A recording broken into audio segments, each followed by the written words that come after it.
Hundreds of workers have joined the new union at Google, and two of the nation's largest grocery store chains are firing all full-time unionized delivery drivers and replacing them with low-paid app-based drivers.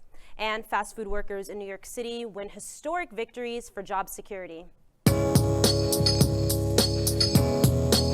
680 workers are now members of the Alphabet Workers Union. The union was announced in a New York Times op-ed on January 4th, and the same day, I interviewed the op-ed authors and leading union organizers Parul Cole and Chewy Shaw.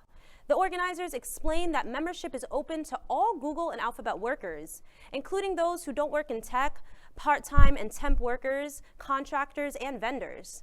In recent years, workers have made international headlines organizing around issues including workplace sexual harassment and retaliation against workers organizing for better conditions and protections. Unions in the tech industry are a rarity, but workers argue that they are greatly needed, especially as the industry continues to grow in power and influence. Two of the nation's largest grocery store chains are firing all full-time union delivery drivers and replacing them with app-based drivers.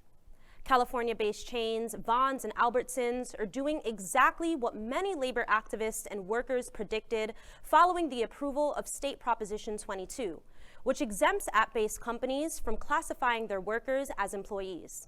While making billions off their drivers' labor, gig economy giants like Uber and DoorDash can now avoid giving drivers benefits like paid family and sick leave, overtime pay, and guaranteed workplace safety protections, all by classifying them as independent contractors. As we reported back in October, Prop 22 was written by representatives of these very same app-based companies, who spent a collective $200 million plus on ads encouraging voters to vote yes on the ballot measure, and even on ads targeting drivers themselves, claiming that the proposition would benefit them. We spoke with Cherri Murphy, a Lyft driver in California, an organizer with Gig Workers Rising. This law, as we've seen recently, will help to widen chronic racial income and wealth gaps, and in addition, increase poverty levels. Profit over people is a dangerous model, and it should be stopped. During this time of reckoning over calls for systemic change, is vitally important to organize for racial and economic justice. Identify those local organizations who are on the ground doing the work and get involved. This is not over. Corporate greed has bought itself a law, but it has not bought itself a reprieve, because all labor has dignity and worth. New York City's 67,000 fast food workers have won two major victories for job security. Organizers are calling the first bill the Just Cause Bill, which will prohibit fast food workers from being fired without a legitimate reason and grants them the right to appeal terminations through arbitration.